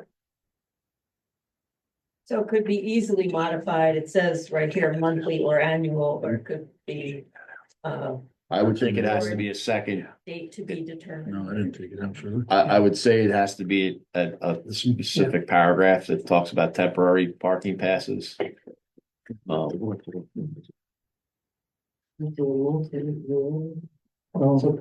ask you a question about? Sure. Yeah, go ahead. Violations, so suppose we're in a situation we're trying to move to where there's a permanent parking area that also has park mobile. Correct. And the person is there on park mobile and say it's a 3-hour zone, so their 3 hours have expired. Does such a car get ticketed for a parking, plain vanilla parking violation and a parking without a permit in a non-permitted area? They would you can't double down. It's, Okay. You can cite them for the expired parking. And that's it. Right, Patrick? Patrick. So I'm not the district attorney's office. I know you're gonna do that. But I believe the chief is correct that generally speaking, the violation you'd cite to the one violation. So you would cite the lesser violation. Yeah, because it's all gonna be under the vehicle code. And it's specifically parking violation. You can't whack them for 2 parking violations in the same location at the same time. You can only do it every 24 hours. So if they stayed past the 24-hour time, you could hit them again the next day. You could continue to pile the tickets up each day that they're there for the expired violation. So that means effectively that the $50 parking without a permit in a permit zone goes away. Yes. Okay. Yeah, if I might voice something. I think we need to be clear about terminology, because when you say temporary, that depending upon, somebody could think, oh, temporary means for a few hours, or it means a day or two, or whatever. I think it would be more helpful to refer to, if it is such a thing as like a monthly pass. So you bought a pass for a month, so that allows you to park in a certain zone for a month. If you buy 12 of them, then it's a year. So that removes the ambiguity around temporary. It's for a specific period of time. My personal inclination is that when we get into those shorter things like 1 or 2 or 3 days, that can be an enforcement problem, as the chief has hinted, because people can game the system. If people are fortunate enough to live on Cedar Street and the neighbors all know each other, you can kind of get together and say, hey, look, here's the situation. This is what's going to be happening. You can make an agreement. And it sounds to me like that's been working for you. But if you put that in the code, then it is what it is, and whether you like it or not, that's what it is. I'm just making a comment. And the realization is this is the other part. We have hired 2 diligent people with regards to enforcement. Our enforcement activity has increased tenfold in the 6 months that they've been on our staff. They want to do their job correctly. They want to be reasonable to all the residents and to visitors. But when you don't have, sure, the residents can say, yeah, I had such and such as family member. They're okay. When do we decide, Oh, but I'm talking about them being in park mobile or something like that. if they have permit, well, please clarify for your sake, yeah. So if they have a permit issued by the borough, they can park in any of the park mobile zones that are 10-hour limit and are listed as permit streets. That make sense? Resident permit. Resident permit. If they have a parking pass, they can park in a 10-hour zone. And they are all, so 10-hour zones. Yes, right, So, they're prepaid. Yeah. They're prepaid. That includes the 2 parking lots, okay? If we're dealing with these issues on Cedar Street and we make it a 3-hour zone, technically you've now eliminated that parking pass to be able to stay there all day. They can only stay there for 3 hours on that street. Does that make sense? So that's where this friends and family thing comes into play, where someone is coming and there's at least 2 residents here that talked about that they have people come stay at their house to babysit because, I get it. What does council want us to do? And it needs to be in the ordinance to address these issues. Does it make sense to have a 24-hour that only the residents of that the permit holders can get a pass for 24 hours for someone? Because 72, someone might just be there for the day or whatever. It seems like that might be overkill. If we just limit it to 24 hours and then they can buy another one online the next day. Well, we weren't charging for those passes. Oh, okay. So we were giving them and we were going on the honor system and then it was, I'm getting, well, my such and such comes every Monday, Wednesday and Friday.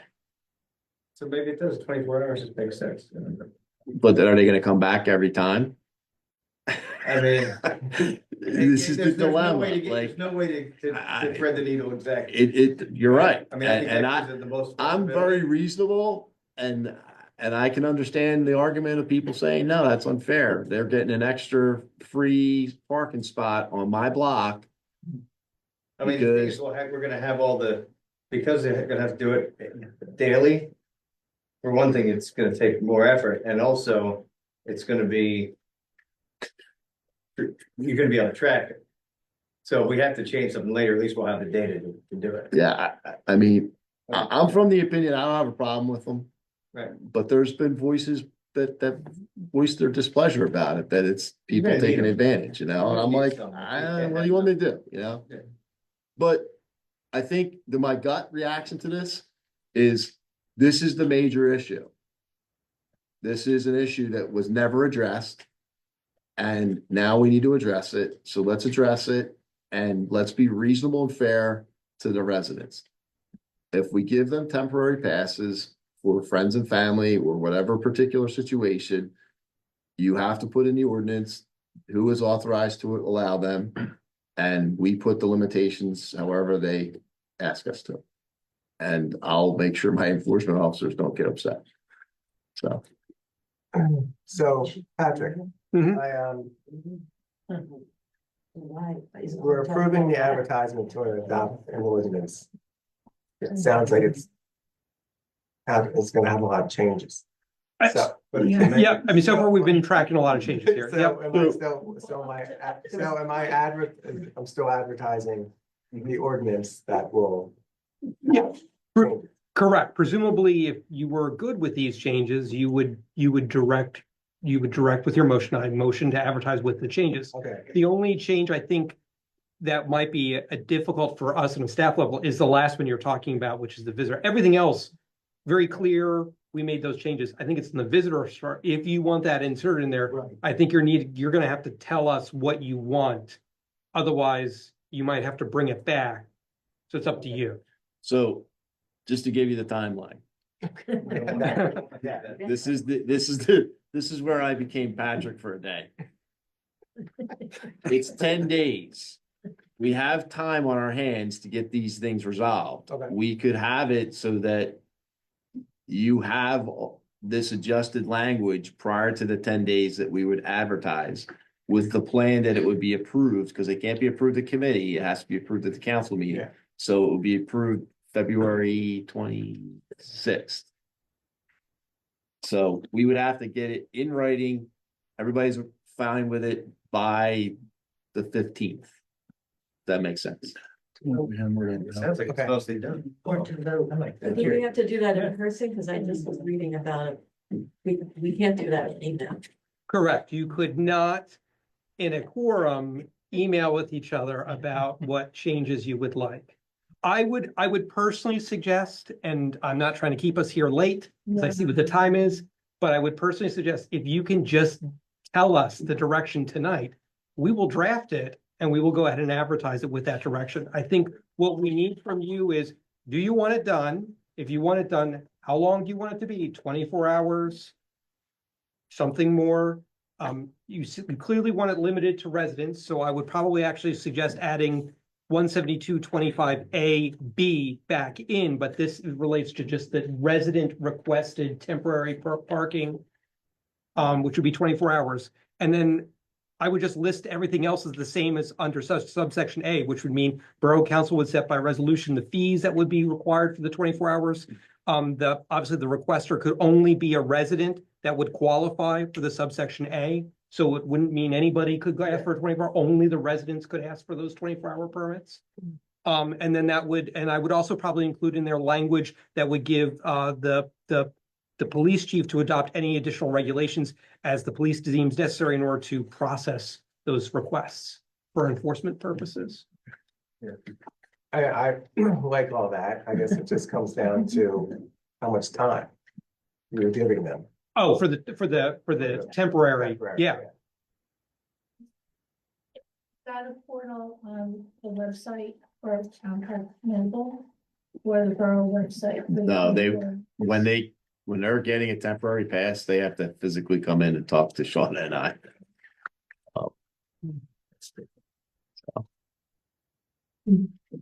Could we down the road have it automated that you could request it? Yes, That would be much better. I would be much happier with that. I think Shauna would be very much happier. For the move. So we're talking monthly, annual, and then for the shorter term one, could we say, I think Patrick just helped you guys. He's saying in the Article 3, 172-25, we would reinstitute an A section, which is the 2 paragraphs that are listed. And then we would have a B section that would be specifically residents can ask for temporary parking passes for visitors to their residence on their street only to park for whatever amount of time it is approved by the chief of police. Make it simple. could we put it as a, no more That's than, actually because then you can have a special circumstance and they can explain it to you since they're coming in person. Yeah. okay, That works. If much you, better. if you put too restrictive, Yeah, right, yeah. then yours truly can't enforce it. Yeah. No, that okay, makes so I was gonna sense. say, phrase it as no more than 14 days, or something like that. Just they're the ones that are gonna deal with it. Counselor, I'm gonna be calling you. You get where I'm going with this? Oh, yeah.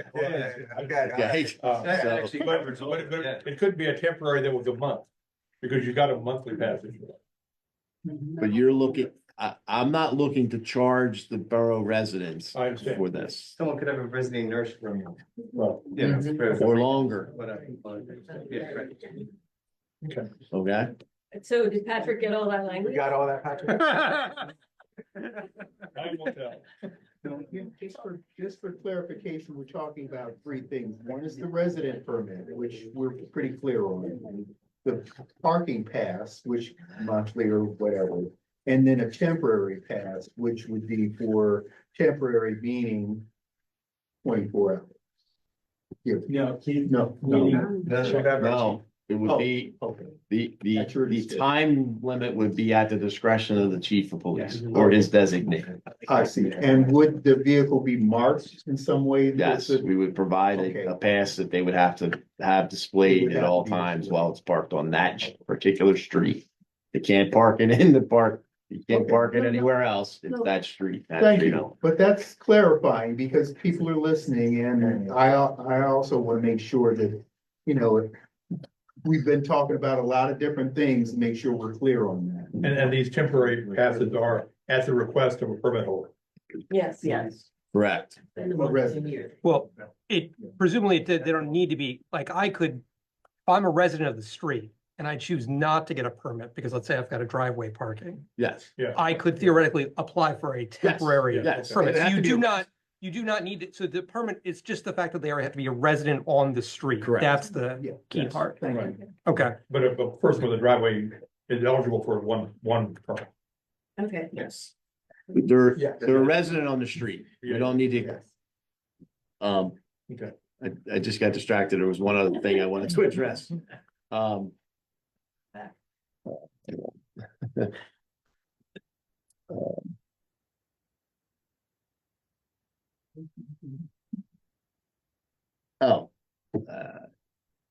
I was gonna say about the automation for, we eventually could put the whole permit system into the T2 software, just so you know. So, there may be a process that we could work through with that. There's something else I wanted to tell you. And Joanne, go ahead while you're thinking of it. So don't hate me for asking this question, but if we pass this ordinance, it will go into effect immediately. So what happens, when have residents paid for their annual parking permit? Oh, that was what I did. Thank you. So. The manager and I have already talked about this. We would be reimbursing anyone who had already purchased a resident parking permit through the borough. We're probably up to close to 80 or 90 right now. I guarantee Sean is listening right now. It's only two. Yeah. So we would reimburse because she's been keeping track of who has been purchasing them, because the ultimate goal was to make this automated so that we can send out a notification in November and December to say, hey, remind you, you have to get your permit for next year. We will be reimbursing any resident. Thank you for reminding me. Great. That was what I would. Okay. Fine. Oh, go ahead. I'm sorry, I just have one more thing. And I'm saying this really because there's so many people here, and I just want to say that I'm really glad it feels like we've gotten this ironed out. And I want to appreciate the chief again for hammering through it. I know it's really been a pain and then. I also have to say that as a group, we are 12 people that work for the good of the borough. We are volunteers, and I don't appreciate being slammed on Facebook, and I don't appreciate assumptions being made about our lives. Like, some of us have driveways, but many of us don't. I have a driveway, but I also have 3 units, and not everybody can park in my driveway. And I've had visiting nurses who have to park 2 blocks away because there's nowhere to park on West Avenue. So, like, I don't appreciate having assumptions being made about me and my fellow council members. We volunteer our time, some of us for over 10 years. And we don't get paid for this. This is our time, and we walk on the streets to see what's going on. So I just needed to say and to vent, because this has been very, difficult for us to read all these emails and have all these conversations. And we are doing the best we can, and hopefully you will appreciate it. Well, thank you very much. Thank you. Thank you. I don't have a driveway. Thank you. But I did want to also, there was someone here was extremely rude to the chief, and he's gone now, and that just can't keep happening. I think it goes both ways. I feel it should go. Okay, so All right. am I good to call the question? Go ahead. Yes, sorry. Did we want to keep the 200 block of Winco Road between Summit and Mather? That's an area where, like that the people, I don't know if people park there and go to SEPTA or what. That's what it was there It for. says no parking. I didn't know if it was He's a very passionate resident down there. You talking about permit? Oh, it is permit, that's, I'm talking about the 172-25, yeah, I guess it is. Okay, so that would have a permit as well, I mean, I see. I understand, but like I think the whole goal here was. Any of these permit zones, we should be putting Park Mobile in to deter people from trying to take advantage of this. So that's the whole reason why. Oh, got it, okay. Okay. Yeah. Right. If I may ask, just because as you can see, I'm sitting here trying to type this in. Was it decided that the temporary time period would be as determined by the police chief and that there would be no set time period? Is that Yes. correct? Yeah. Yes. And His designate. okay, or is designate, yes. And was it decided that a person could apply for one temporary parking permit, meaning you could not apply for multiple temporary parking permits? Because I asked this because in the first section, it makes it clear that any resident can only apply for two if they don't have a driveway, and if they have a driveway, they can only apply for one. So it makes sense that in the section for the temporary permits, you would also place a restriction on the number of temporary permits that any one resident could request. One concurrent. Okay. So with that in mind, here would be my suggested language that I was able to type up. And Chief, please chime in. Thanks. In addition to a parking permit authorized in subsection A above, any resident that resides on the listed streets located in a parking permit zone is also authorized to apply for one temporary parking permit for visitors, family members, healthcare providers, or such other invitees. Such temporary parking permit requests shall be submitted to the police chief, or his designee on such form as approved by the police chief or the borough.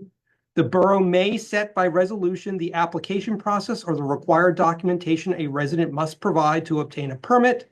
The fee for such temporary permit shall be set by council from resolution from time to time as may be listed in the borough fee schedule. So I do not specifically call out the length or duration of the temporary permit. That could be set either by your resolution or in the determination of the chief. Does that generally capture what was discussed? Yes. And you also did not send them out from the fee. I'm sorry? No. No, the fee would be set like anything else, usually set it yearly. Yeah. Yep. And right now it's 0. Yes. So. No, I didn't say, no, it was moved. Yeah. Now, all in favor? Well, wait, so just so you're amending your motion. You're You're right. amending your motion to authorize the advertisement of ordinance 2502 with the amendments as discussed during council meeting tonight. Are you making that amendment to your motion? Happy to, but I don't think I made the first motion. Oh, you Jay did. made it. So, Chair, are you happy to amend your motion to reflect that? Yes. Okay, now is there a second for the amendment? Okay, Okay, I have There a you go. motion and a second. We've already had comments and questions. All those in favor? Aye. Any opposed? Manager Locke, please record a unanimous vote. Thank you. I'm up next again, extension of workers' compensation coverage. Move to approve the extension of workers' compensation coverage to the Jenkintown Fire Police during special events on June 3rd, Sunset Run, and September 21st, Arts Fest, as required by the Fire Department section of the Borough Code 19-F. I have a motion and a second. Are there any comments or questions? All We're those in having our favor? first meeting for the What's that? Sunset 5K tomorrow I'm morning. not kidding. Wow. Thank you. Good night. Thank you. Thanks Bye. for coming. Thank you for your time. Thank you. Thank you. All those in favor? Any opposed? Manager Locke, please record a unanimous vote. Number 9, I move to approve Jenkintown Police Department policies 35-1-1, 41-2-4, and 41-3-8. Second. I have a motion and a second. Are there any comments or questions? All those in favor? Aye. Any opposed? Manager Locke, please record unanimous vote. Number 10, Councilor Ballard. Test Communication Construction Group LLC at 501 Washington Lane, that's where they're doing the work. I move to approve the letter of credit release in the amount recommended by the borough engineer, which is $216,903.50. Second. I have a motion and a second. Are there any comments or questions? All in favor? Aye. Any opposed? Manager Locke, please record a unanimous vote. Councilor Ballard, number 11. Midgard Properties, Limited Partnership at 821 Homestead Road. I move to approve letter of credit release in the amount recommended by the borough engineer, which is $87,215. Second. I have a motion and a second. Are there any comments or questions? All in favor? Aye. Any opposed? Manager Locke, please record a unanimous vote. Number 12, Councilor Panko. This has to do with the ADA ramp project. I move to approve payment request number 1 from Albert G. Cipollini and Sons Incorporated in the amount of $86,410.89 as recommended by the borough engineer, which leaves 55% remaining. Second. I have a motion and a second. Are there any comments or questions? All in favor? Aye. Any opposed? Manager Locke, please record a unanimous vote. Number 13, Councilor Panko. This has to do with the road paving project of West Avenue. I make a motion to approve designating West Avenue from Florence to West Avenues. I assume that means from Florence down to the train station. Is that That's right? correct, Okay, Okay. but stopping at the corner. stopping at, It's not going all the way to Greenwood. oh, it's gonna stop at the bend? It's gonna go around the bend and stop. Oh, okay. To be paved on the 2025 road paving project. I have a question. Sure. So that is not a state, that portion is not a state. No. All the streets where it stops. Okay, sure. I have a motion and a second. We already had comments, questions. All those in favor? Aye. Any opposed? Manager Locke, please record a unanimous vote. Is there any new business and or discussion to bring forward? Hearing none, motion to adjourn. All in favor? Thank you, everyone. Thank you all. Thank you. Thank you. So, that's over. When the- What are you doing now? That's what we-